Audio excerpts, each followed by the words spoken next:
Est-ce que Terence Hill est super cool ou hyper méga ringard? C'est la grande question existentielle qu'on va se poser aujourd'hui, mais je vous rassure tout de suite, la réponse c'est qu'il est super cool.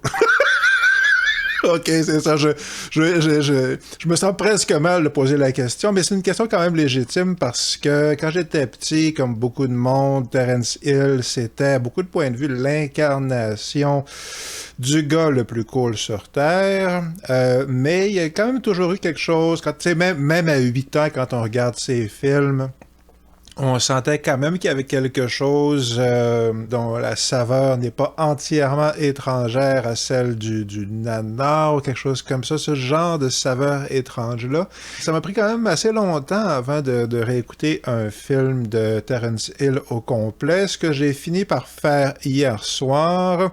Le film, c'est Un drôle de flic de 1980 de Sergio Corbucci, et j'ai compris pourquoi on aimait autant ça. J'ai aussi compris un petit peu le côté, le doute qu'il peut y avoir, mais honnêtement, la vérité, c'est que j'ai essentiellement que des bonnes choses à dire de Terence Hill et de ce film-là en particulier. J'en profite avant de commencer, puis même avant de vous dire l'intrigue, je vais juste dire que je salue mon cousin au passage. Salut Dominique, parce que j'avais commencé à l'écouter avec lui pendant le temps des fêtes, et puis c'était bien amusant, puis c'était super le fun, mais on l'avait pas écouté au complet, puis ça m'a pris 3 mois à peu près, là, donc du coup, pour me résoudre à m'asseoir, puis finir de l'écouter. Fait que ça indique que j'avais une forme d'ambivalence dont je parlais tantôt, mais en le réécoutant hier, j'ai vraiment adoré ça. Je vais vous dire pourquoi. Qu'est-ce que ça raconte? Eh bien, Terence Hill joue un flic là, très ordinaire, sympathique mais très ordinaire, avec son partenaire et supérieur joué par Ernest Borgnine. Et à un moment donné, dans le cadre de ses fonctions, il doit aller remettre une contravention à un astronaute, genre. Puis ce qu'il fait, puis il loue un bateau, il se ramasse sur une île, c'est une affaire, là, tu sais, pas possible, puis le fait est qu'il y a un test nucléaire, en gros, qui lui tombe sur la tête au moment où il remet cette contravention, et il développe des super pouvoirs. Il devient non seulement un super flic, mais un super héros. Et il y a une fiancée déjà, alors il y a toute une série de mésaventures avec sa copine, là, comment est-ce que ça va affecter leur relation, ça affecte sa relation avec son partenaire, M. Borgnine, mais surtout, il va affronter une redoutable bande de faux monnayeurs. On est au niveau de la bande des 5, là, les Enid Blyton. On est à ce niveau-là d'intrigue. Donc, il y a des faux monnayeurs et ils sont de ligue, ils sont associés avec une actrice hollywoodienne, mais des années 50, là, genre. Donc, le film se passe en 80, donc une actrice de l'âge d'or d'Hollywood et qui est en visite à Miami où le film se passe, mais tout le monde est en amour avec elle, mais en vérité, elle est complice là, de ces dangereux malfrats. Et donc, voilà, qui va gagner le crime ou la loi, les gangsters ou les super-pouvoirs? Voilà, toutes ces questions et 1000 autres encore. Une seule manière de le savoir, comme toujours, c'est d'écouter Un drôle de flic de 1980. Mais la principale question qu'on veut savoir, justement, c'est-tu bon pour vrai ou c'est juste bon quand on a 8 ans? C'est un peu les deux, en fait. Parce que... regarde, écoutez, fondamentalement, qu'est-ce que c'est un film de Terence Hill? Il y a 3 trucs qui se passent dans le film ici, vraiment. Premièrement, ce qu'on apprécie particulièrement dans Superflic, c'est que c'est un gros dessin animé. C'est ça que c'est. Okay. Puis le ton un peu boboche, bizarre, il vient en bonne partie du fait que toutes les situations sont faites pour faire rire un enfant de 8 ans. En gros, c'est ça. Le niveau d'intrigue, puis le niveau de suspense, puis le niveau des gags, puis le type de rebondissement, ben, toutes ces affaires-là sont conçues pour amuser un enfant de 8 ans. Mais l'affaire, c'est que c'est fait avec une absence totale de condescendance. Puis ça, c'est extrêmement difficile à réussir. Puis c'est une grosse partie du charme du film. Ça fait que, tu sais, on se souvient tous dans les films de Bud Spencer puis de Terence Hill, de l'accumulation des baffes essentiellement.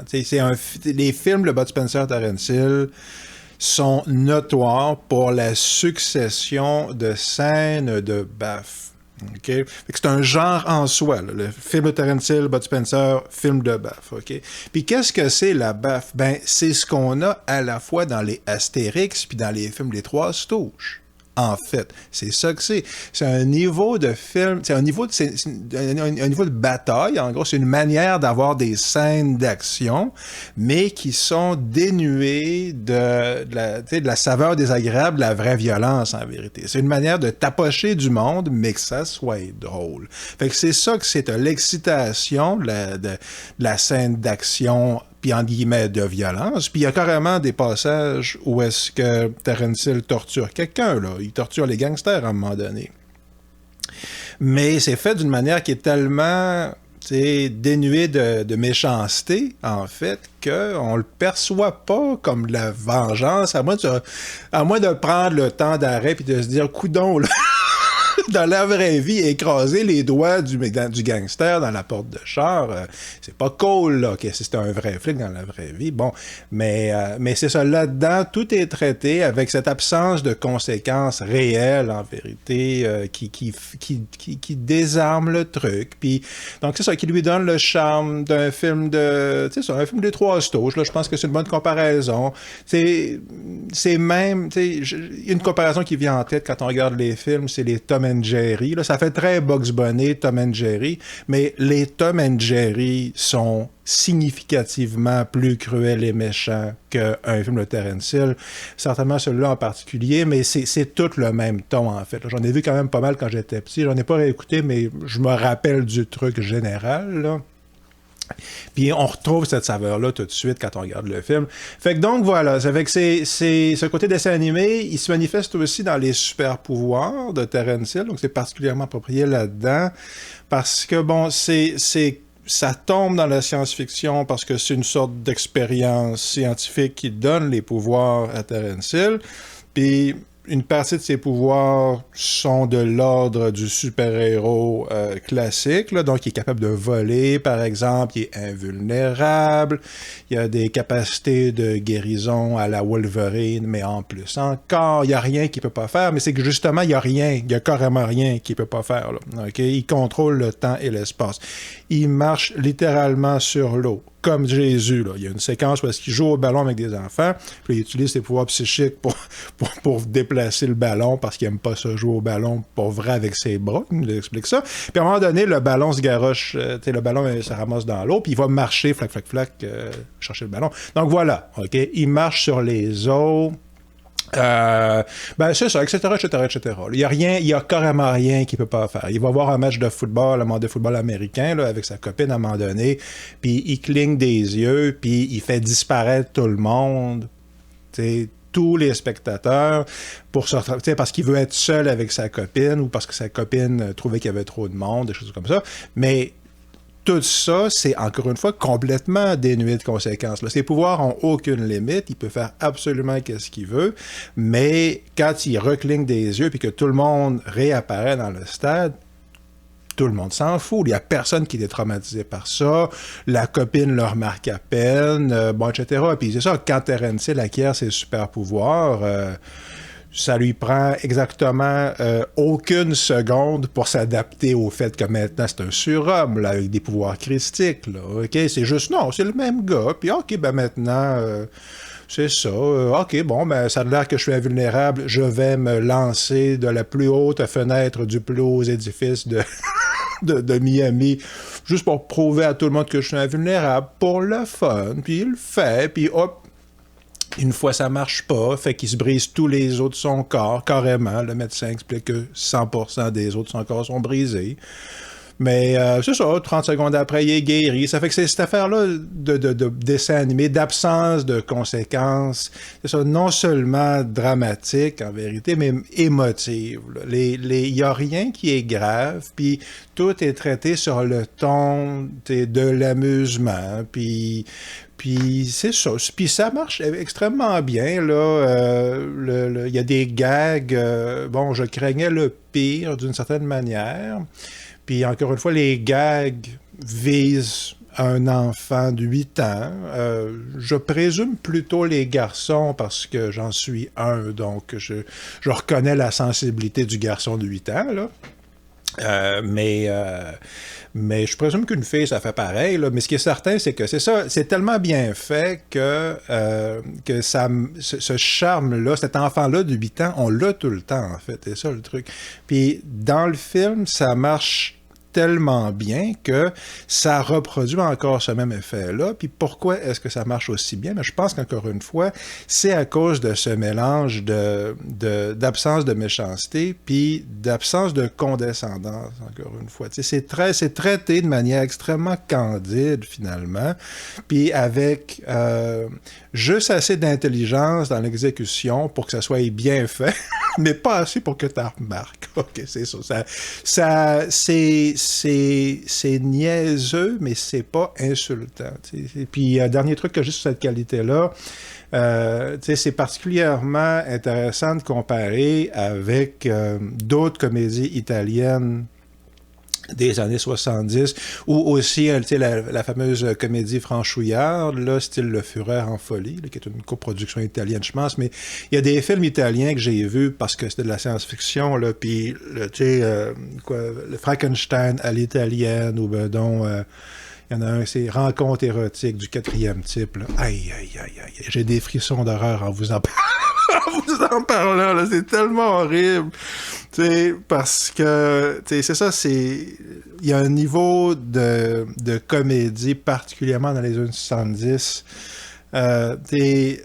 hyper lourde, avec des gags là, tellement crétin, là, puis tellement au niveau des pâquerettes que tu veux aller prendre une douche puis te laver pendant 4 heures avec de la laine d'acier pour faire partir là, la couche là, de déshumanisation existentielle là, qui s'est incrustée dans chaque pore de ta peau en écoutant les gags misérables. OK. De ces films-là que j'ai parlé. Là. C'est ça, la grosse comédie lourde des années 70, là, c'est atroce. Là, OK? Mais, règle générale. Mais là-dedans, ici, on n'a pas cette qualité-là. On n'a pas ça. Puis je pense que c'est ça. C'est parce que les gens, les gags sont niaiseux, mais ils sont pas débiles et insultants. Ils sont juste enfantins et charmants. Un peu comme ce que les Trois Stooges font. Les Trois Stooges sont réputés comme étant extrêmement crétins. Ce que c'est, là, c'est des imbéciles totaux, là, mais dans les films. Mais les situations qui sont mises de l'avant sont plutôt, finalement, quand on les regarde, de l'ordre du gag qui fait rire un enfant de 8 ans ou un gars un peu plus vieux. OK, qui est encore sensible à l'innocence d'un enfant de 8 ans qui regarde un film de baffe. Bon. Deuxième qualité, parce que j'ai parlé de Corbucci. Ben ça aide, OK, parce que, Frankenstein à l'italienne, c'est pas réputé, ça n'a pas été réalisé par un des plus grands réalisateurs de western et de films en général de l'Italie des années 60-70. C'est ce que Sergio Corbucci est.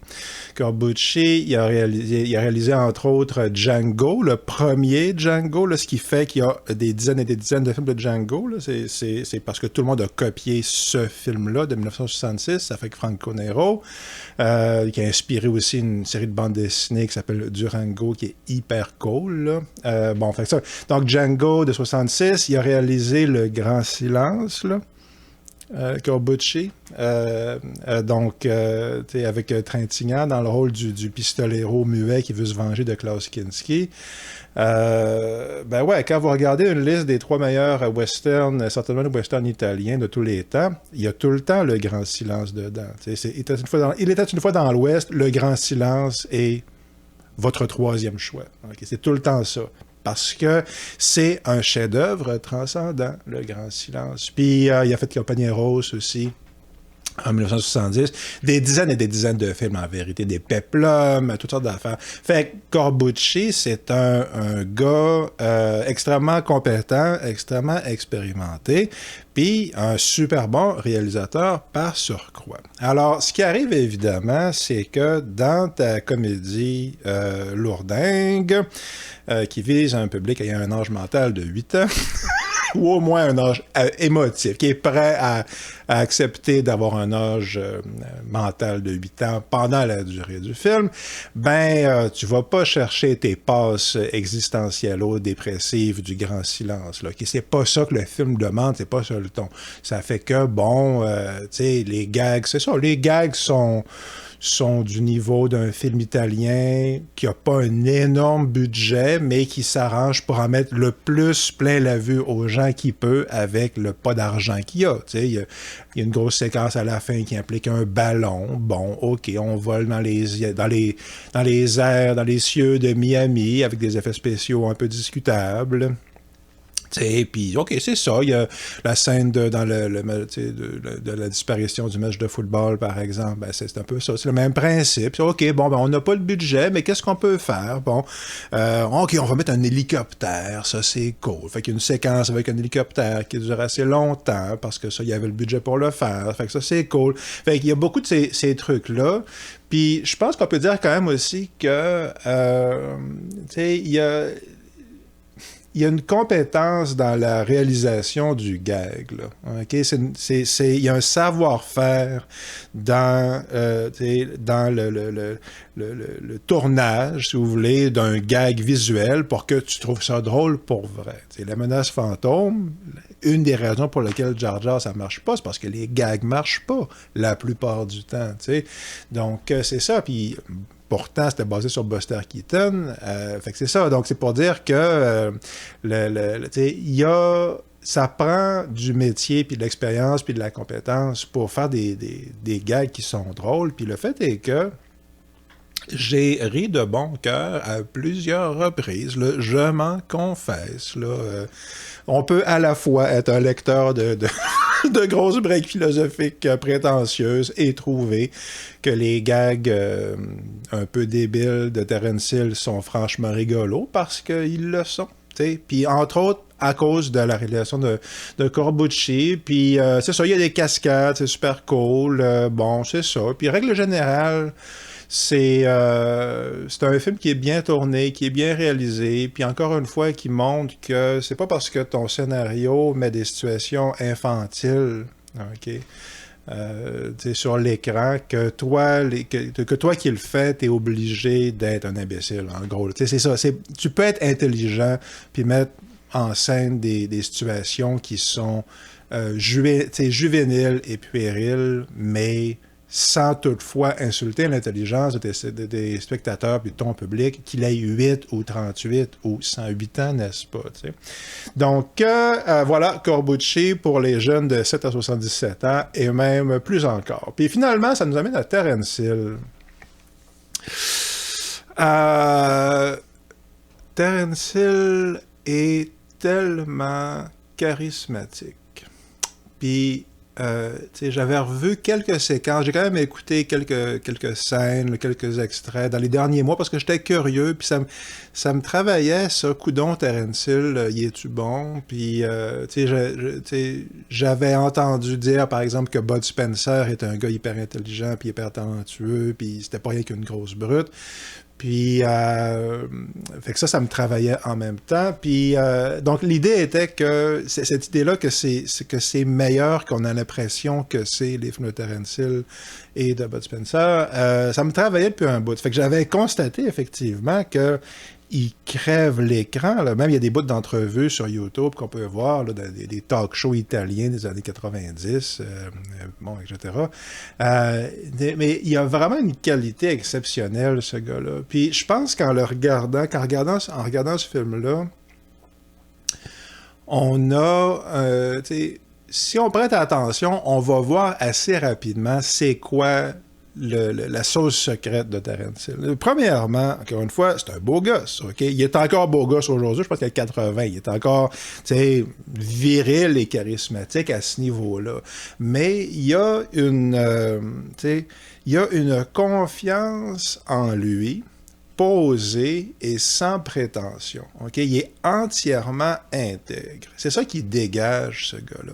Puis, il y a une intégrité de gars qui est à l'aise avec sa masculinité, mais qui en fait pas tout un plat. OK?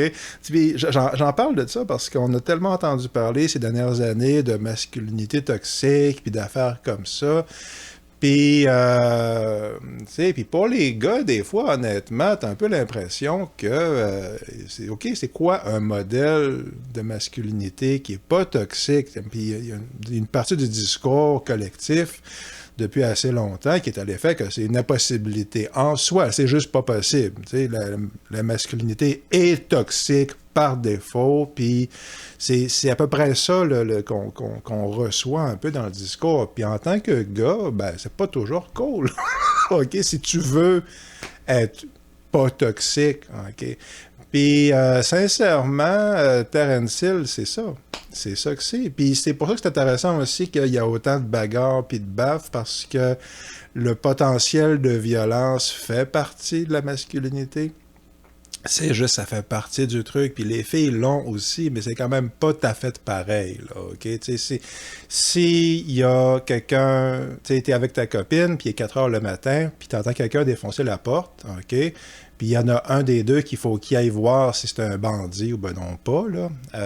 Ben c'est le gars qu'il faut qu'il y aille, c'est de même. Puis pourquoi? Parce qu'on est plus gros, puis, tu sais, la testostérone a un lien avec l'agressivité, puis toutes ces affaires. Je veux dire, c'est la job, c'est de même. C'est fait comme ça, tu sais. Puis si ta copine est capable de faire du kung-fu, puis pas toi, peut-être qu'elle va vouloir y aller. OK? Mais, tu sais, c'est ça, là. Ça fait partie de la job du gars de défendre la fille au besoin, tu sais. Ça en fait partie. Puis on n'aime pas ça dire ça aussi à notre époque parce que on veut pas que les filles dépendent du gars, on veut pas donner l'impression que la fille est sans défense, puis que la fille est pas capable de le faire, puis qu'elle est faible, puis je comprends, c'est légitime, c'est vrai, là, OK, je comprends ça, là, mais, tu sais, si t'es la fille, vous me le direz, OK, si vous vous promenez dans une ruelle, vous êtes la fille, là, OK, puis il y a un gars qui a l'air de vouloir vous attaquer, OK, qu'est-ce que vous aimez mieux, vous battre contre le gars, ou que votre chum le fasse, OK? Ben c'est ça, puis c'est pas illégitime du tout, là, tu sais. Moi, je fais 6 pieds 3, 200 quelques livres, là, c'est ma job.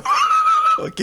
J'aimerais mieux pas le faire, j'aime mieux éviter ce genre de situation-là autant que possible. Puis ça fait partie de l'art de la partie guerrier, si on veut, de la masculinité. Mais c'est ça, puis c'est justement le truc de Terence Hill, il y a cette assurance-là non agressive. Il n'est pas tout le temps en train d'essayer de se prouver. Il est jamais en train d'essayer d'imposer quoi que ce soit à qui que ce soit.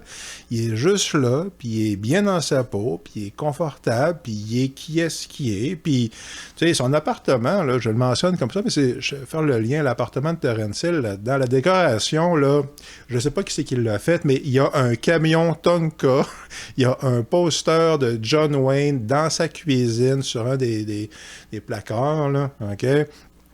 Puis, etc., là, je veux dire, c'est un décor de, tu sais, c'est un décor de gars de 30 quelques ans, OK, qui a encore, disons, qui est encore très en relation, de manière très saine et confortable avec son enfant de 8 ans, là, justement. Mais sans être infantile en même temps. Fait que c'est justement, c'est ce mélange de toutes ces qualités-là. Puis, il me fait penser, c'est ça, OK, avant de, j'allais dire, il me fait penser à Fred Williamson. Je vais le dire maintenant.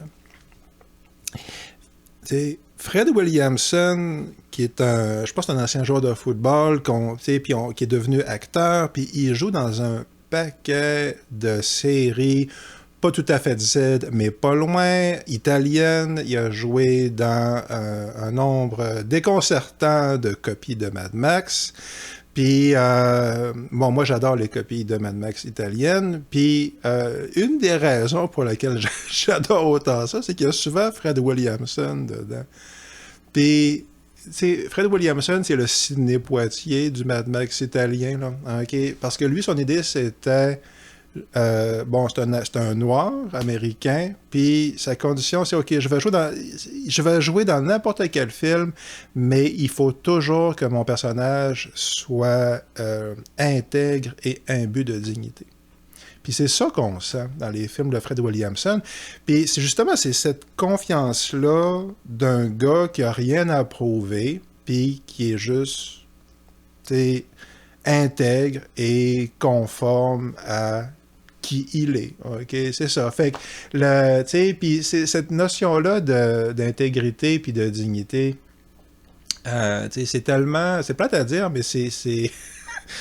disons que quand on regarde un film de Terence Hill, on apprécie à quel point c'est une qualité précieuse. OK? Ou de Fred Williamson. Il y a tellement de gens aujourd'hui sur le YouTube, il y a tellement de gens qui sont prêts à, on dirait, à se compromettre pour avoir des clics ou de la...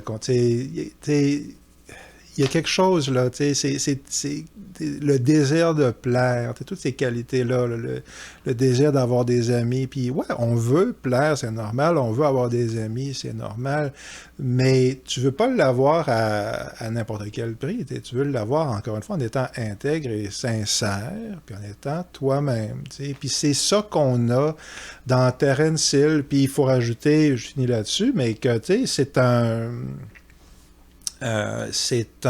déjà c'est un bon acteur, là, je ne l'ai pas mentionné, mais plus qu'on pense, OK? Il sait comment se placer pour la caméra, il y a une technique au niveau de cligner des yeux, là. Pour un acteur à l'écran, le fait de cligner des yeux ou de pas cligner des yeux, c'est une incidence, là, OK, sur justement sur le charisme du personnage. Fait qu'il y a toute cette qualité-là. Là. Il y a tout le côté savoir-faire du comédien que Terence Hill a amplement. Mais c'est ça, il y a un côté aussi défense de la veuve et de l'orphelin, en gros. Puis c'est intéressant parce que il joue un flic là-dedans. Mais t'as quand même l'impression que c'est un film subversif en quelque part. Il y a une dimension, puis c'est assez adroit finalement la manière que ça a été fait là, parce que t'as l'impression que ce film qui te raconte l'histoire de policiers compétents et dédiés à défendre la propriété privée de monsieur, madame, tout le monde, puis qui va aider les gens, puis qui sont toujours à l'affût du moindre crime, puis donc un pur mythe, là, un truc qui n'existe pas dans la vraie vie, là, OK? Le chef de police... qui est scandalisé parce qu'il y a de la corruption dans son département, là, on repassera, là, OK? Mais le film arrive à te convaincre que ce discours qui est... donc, qui s'inscrit plutôt dans le camp réactionnaire, OK? La défense du bras armé de l'État, n'est-ce pas? La vertu du bras armé de l'État. Ben, le film arrive quand même à te convaincre immédiatement, en fait, qu'il y a quelque chose de subversif là-dedans, puis qu'il y a quelque chose de noble et de vertueux. Puis... Puis narrativement, je pense que c'est légitime. Ça exprime quand même quelque chose. Puis ce que ça exprime justement, c'est cette notion de l'importance de défendre les faibles. L'importance de... Puis les faibles, les gens qui ne peuvent pas se défendre par eux-mêmes. L'importance d'utiliser les ressources que la vie nous a données pour aider le monde qu'on peut aider. Aider légitimement tous ceux qu'on peut aider. Puis d'une manière qui est intègre en même temps. Okay? Qui est sans se faire marcher sur les pieds, sans se faire dire quoi faire par les autres, puis c'est ça. Mais qui est à la fois respectueuse de nos propres limites, OK? mais qui, un coup que ça s'est établi, que, OK, c'est pas les autres qui me disent quoi faire, c'est moi qui me dis quoi faire en fonction de ma propre intégrité, ben, un coup que tu as ça, OK, dans le respect de toi-même, ben, tu sais, c'est ça, qu'est-ce que je peux faire pour aider le monde? Comment est-ce que je peux aider le monde? Puis ça, c'est cette noblesse-là fondamentale. C'est ça qu'il y a dans Terence Hill. C'est ça qu'il fait. Ça fait qu'il est beau gosse, il est hyper charismatique, il sait se tenir, il est le fun, il crève l'écran. Il crève tout le temps l'écran, ce gars-là. Okay? Puis je pense qu'entre autres, c'est parce qu'il est confortable avec lui-même, il est bien dans sa peau, il sait qui est-ce qu'il est, puis il dégage ça, puis il nous transmet ça, puis c'est cool, puis c'est merveilleux. Fait grosso modo, c'est ça. Puis en même temps, évidemment, ben, c'est un film de baffe. Avec des gags d'un enfant, tu sais, niveau d'enfant de 8 ans, Ernest Borgnine, il joue gros, pas à peu près. Puis les situations qui se passent là-dedans, il y a une scène d'exécution sur une chaise électrique à un moment donné. Ça pourrait être horrible, mais non, c'est traité comme un dessin animé, puis il y a bien d'autres affaires comme ça, de ce genre-là dans le film. Puis, mais ça marche tout le temps parce que c'est ça. On a un dessin animé pour enfants et pour grandes personnes avec un gars hyper charismatique qui est à la fois un genre de clown ridicule d'un certain point de vue, mais qui en fait est pas du tout ça, tu sais, qui est surtout l'expression d'un gars bien dans sa peau, puis qui est bien dans sa peau à la fois quand il fait rire les enfants, puis quand il défend la veuve et l'orphelin. Fait que Terence Hill, il est cool. C'est la version... c'est le version finale. J'ai un Patreon, si vous voulez me soutenir. C'est hyper apprécié, super cool. J'ai mis en ligne une vidéo hier exclusif au Patreon où est-ce que je parle de Crash puis des questions existentielles avec la question de la technique de Heidegger. Ça fait que c'est un autre registre que Terence Hill, mais fait que ça c'est sur le Patreon. Mais en ce qui concerne Terence Hill, celui-là en particulier, pourquoi c'est bon? Ben c'est bon parce que le réalisateur est compétent puis c'est ce qu'il fait. Puis règle générale, les gags, même si ça vole pas tout le temps super haut, c'est plutôt rigolo. Mais c'est bon parce que c'est ça, c'est un dessin animé avec des vrais acteurs qui traitent son sujet avec la légèreté qui est nécessaire, mais avec le sérieux qu'il faut pour que ça marche là, fondamentalement. Puis parce que Terence Hill est cool. Fait qu'écoutez-les, ça vaut la peine, la vie est belle. On se voit très bientôt. Vie longue et prospère. À la prochaine.